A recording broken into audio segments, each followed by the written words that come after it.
నజరేయుడైన యేసు నామమున మీ అందరికీ నా వందనాలు. ప్రతి ఒక్కరికి దేవుడు ఒక ప్రణాళికను ఏర్పరిచి ఉన్నాడండి. నమ్ముతారా? నీ ఎడల ఒక గొప్ప ప్రణాళిక దేవుడు కలిగి ఉన్నాడు. అయితే మనం ప్రస్తుతం ఉంటున్న సమాజంలో మనం కలిసిన ప్రతి ఒక్క వ్యక్తికి ఎన్నో ప్రశ్నలు ఉంటాయి. నిజంగా దేవుడు ఉన్నాడా? దేవుడు ఉంటే ఎందుకు ఇన్ని జరగకూడని విషయాలు మన చుట్టూ జరుగుతూ ఉన్నాయి? దేవుడు మంచివాడు కదా, మరి చెడుని సహిస్తూ ఎలా ఉన్నాడు ఆయన? మంచివారికి చెడు ఎందుకు జరుగుతుంది?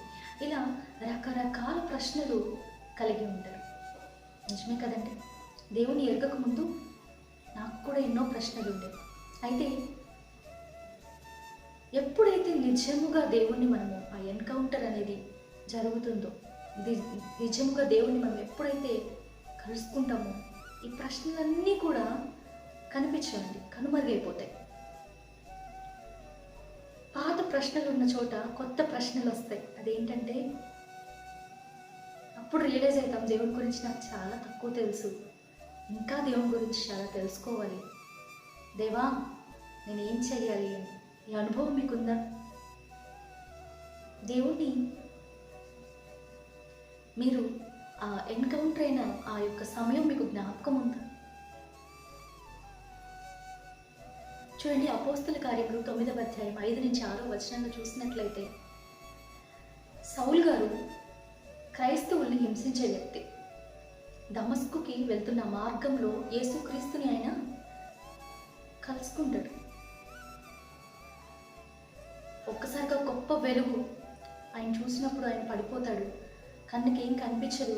అప్పుడు ఆయన ఒక స్వరాన్ని వింటాడు, సౌలా సౌలా. అప్పుడు ఏమడుగుతాడు సౌలు గారు? నువ్వెవరివి? మొదటి ప్రశ్న. నేను యేసుని, నువ్వు హింసిస్తున్న యేసుని. రెండవదిగా సౌలు అడుగుతున్న ప్రశ్న, దేవా నన్నేం చేయమంట? Lord what you want me to do? రెండు రకాల ప్రశ్నలు. నిజముగా మనం యేసు క్రీస్తుతో ఒక ఎన్కౌంటర్ అనేది మనము ఎప్పుడైతే పొందుకుంటామో రెండు ప్రశ్నలు మనకు వస్తాయండి. ఒకటి, దేవా ఇంకా నేను నీ గురించి తెలుసుకోవాలయ్యా. రెండవది, నేనేం చేయాలి? ఈ ప్రశ్నలు మీరు కూడా కలిగి ఉన్నారు. దేవా నా ఎడల నీ చిత్తం ఏంటయ్యా? నా కొరకు నువ్వు ఏది ఏర్పరిచి ఉన్నావు? నేను ఏం చేయాలి? నాకు తెలియజేయ్యా. ఎప్పుడు మనము దేవా దేని కొరకు నువ్వు నన్ను ఏర్పరిచావన్న ప్రశ్న మనలో ఎప్పుడు వస్తుందండి? ఎప్పుడైతే నిత్యముగా మనం దేవునితో ఆ ఎన్కౌంటర్ని మనం దేవునితో మనము ఫేస్ చేస్తామో అప్పుడు మనకు అటువంటి ప్రశ్న అనేది వస్తుంది. అంతకు ముందు వరకు మనం ఎలా ఉంటామో తెలుసా? నేను నా యొక్క ప్లాన్స్, నా యొక్క యాంబిషన్స్, నా యొక్క డ్రీమ్స్ ఇలా ఉంటుంది. పౌలు చూడండి, బాగా చదువుకున్న వ్యక్తి. ఈ కాలంతో పోలిస్తే ఆ కాలంలోనే 4-5 PhDలు చేసిన వ్యక్తి, చాలా తెలివైన వ్యక్తి, తన జీవితం పట్ల తనకంటూ ఒక ప్రణాళిక కలిగిన వ్యక్తి. తను వెళ్తున్న మార్గం కూడా ఆయనకు ఒక ప్లాన్ అనమాట. నెక్స్ట్ ఏం చేయాలి, ఆ తర్వాత ఏం చేయాలి, ఇలా మనం కూడా చాలా ప్లాన్స్ కలిగి ఉంటాం మన జీవితంలో. దేవుడు పక్కన ఉంటారు. అయితే ఎప్పుడైతే దేవుణ్ణి మనము ఆ ఎన్కౌంటర్ ఫేస్ చేస్తామో అప్పుడు మన యొక్క ప్రశ్నలు మారిపోతాయి. దేవుని ఇంకా తెలుసుకోవాలన్న ఆశ ఒక పక్క. దేవా నా ఎడ్ల నీకేం చిత్తమయ్యా?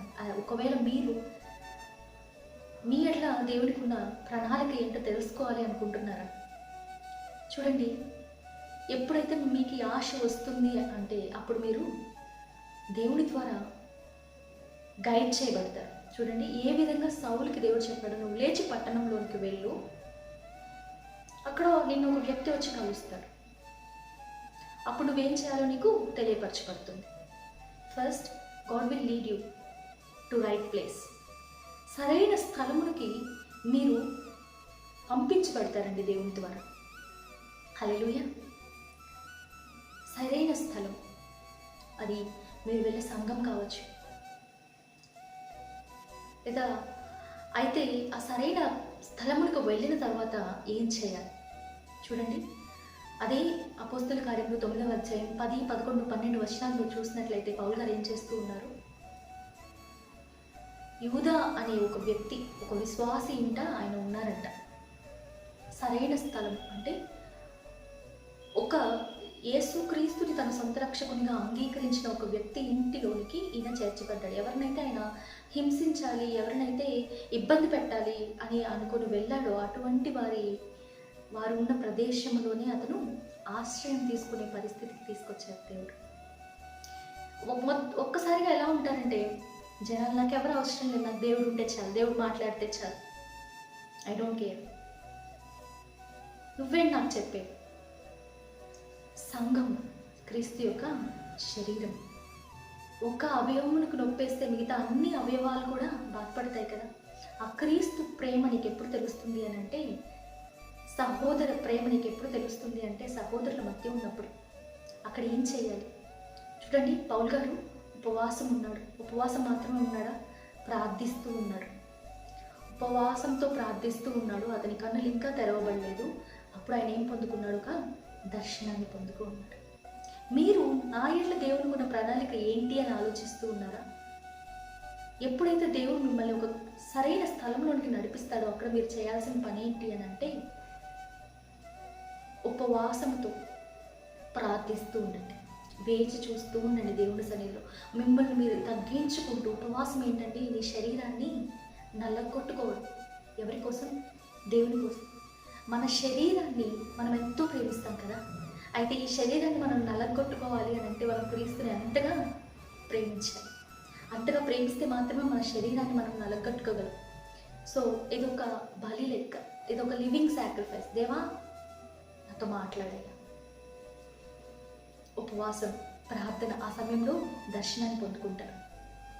రెండవదిగా ఆ రైట్ ప్లేస్. మీరు సరైన స్థలంలో ఉన్నప్పుడే సరైన మనుషుల్ని దేవుడు పంపిస్తాడండి. ఎవరు ఆ సరైన మనిషి పౌలు యొక్క జీవితంలో? అననీయ. అయితే చాలాసార్లు సరైన స్థలంలోనే ఉంటాము, కానీ సరైన వ్యక్తిని కలవడంలో అపవాది మనల్ని పడేస్తాడు. సరైన వ్యక్తి ప్రదేశంలో సరికాని వ్యక్తితో పరిచయం అవుతుంది. చూడండి, సంఘానికి సరైన వ్యక్తులే కాదు, సరికాని వ్యక్తులు కూడా వస్తూ ఉంటారు, నటించే వ్యక్తులు కూడా వస్తూ ఉంటారు. అయితే ఏ విధంగా సరైన వ్యక్తిని మనము గుర్తించాలి అని అంటే 3. మొదటిగా వారు దేవునితో కనెక్ట్ అయి ఉండాలి. అంటే చూడండి, అననీయ గారు ప్రార్థిస్తూ ఉన్నప్పుడు దేవుడు మాట్లాడాడు అననీయ గారితో. సో ప్రార్థించేవారుగా ఉండాలి. రెండవది, అననీయ గారు వచ్చి సౌలుని కలిసినప్పుడు ఏం చెప్పారు? నా సహోదరుడా,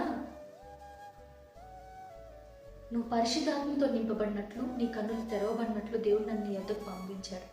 ఓ సహోదరుడా, నువ్వెందుకు మమ్మల్ని హింసించావు? నువ్వు అలాంటి వాడివి, ఇలాంటి వాడివి. సౌలు గారి యొక్క పాస్ట్ గురించి ఒక్క మాట కూడా మాట్లాడలేదు, కానీ ఆయన యొక్క డెస్టినీ గురించి, ఆయన యొక్క ఫ్యూచర్ గురించి ఒక ప్రొఫెటిక్ వర్డ్, ఒక ప్రవచనం ద్వారా మాట్లాడాడండి అన్నయ్య గారు. సరైన వ్యక్తులు ఎప్పుడు కూడా నువ్వు అలా ఉన్నావు, ఇలా ఉన్నావు, అలాంటి వ్యక్తివి, ఇలాంటి వ్యక్తివి అన్న మాటలు రావు వారికి. నేను నిందించరు. నువ్వు ఇలా ఉండాలి, అలా ఉండాలి, దేవుళ్ళు నువ్వు ఇలా బలపరచబడాలి అని మాట్లాడతారు. మూడవదిగా అననీయ సౌలు గారి కోసం ప్రార్థన చేశారు. నీ కొరకు ప్రార్థించేవారిగా ఉంటారు వారు.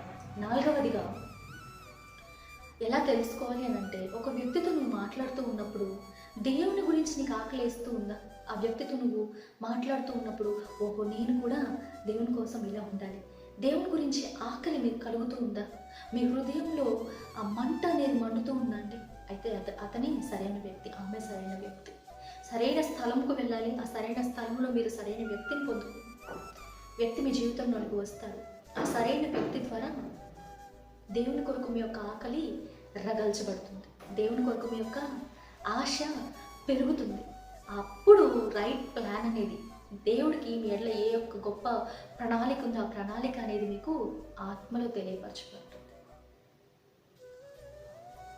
కానీ ఒకటి జ్ఞాపకపరచుకోండి, రైట్ ప్లాన్ అనేది తెలియపరచబడింది, కానీ ఒక ప్రాసెస్ అనేది ఉంటుంది. ఆ యొక్క ప్లాన్ నీ జీవితంలో జరగాలంటే పొందుకున్న వెంటనే స్టార్ట్ అవ్వడం మొదలు పెడుతుంది. అది నెరవేరాలంటే there will be a process. ఆ ప్రాసెస్ అనేది ఎలా ఉంటుంది? చాలా పెయిన్ఫుల్గా ఉంటుంది. ఎందుకంటే దేవుడు మిమ్మల్ని పరీక్షిస్తున్నాడు. చూడండి, చాలామంది పాపులారిటీ కావాలని కోరుకుంటారు, కానీ దేవుడి యొక్క సన్నిధిలో నేను ఒక బలిగా ఉండాలి అని కోరుకోరు. దేవుడు మిమ్మల్ని పరీక్షిస్తున్నాడు. నువ్వు దేవుని వెంబడించడం నీ పని. నిన్ను నువ్వు ఉపేక్షించుకో. దేవుడు కనిపించాలి మనుషులకి, నువ్వు కాదు. అయితే చాలామంది పాపులారిటీ కోసం పరిగెడుతూ ఉంటారు. అటువంటి వారు ఎక్కువ రోజులు నిలబడలేరు. అందుకే ఈ ప్రాసెస్ ఎందుకు, ఈ టెస్టింగ్ టైం ఏంటి అని అంటే దేవుడు మిమ్మల్ని పరీక్షిస్తున్నాడని అర్థం. ఇంకొకటి జ్ఞాపకపరచుకోండి, ఎంత గొప్ప పిలుపు అనేది మీకు ఉంటుందో అంత గొప్ప హింసని కూడా మీరు పొందుకోవాలి. Size of calling is consistent with size of persecution. కానీ ఒకటి, లోకాన్ని దేవుడు జయించి ఉన్నాడు కాబట్టి ఖచ్చితంగా దేవుని యొక్క ప్రణాళిక మీ ఎడల నెరవేరుతుంది. దేవుడి వాక్యాన్ని దీవించును గాక. Praise the lord.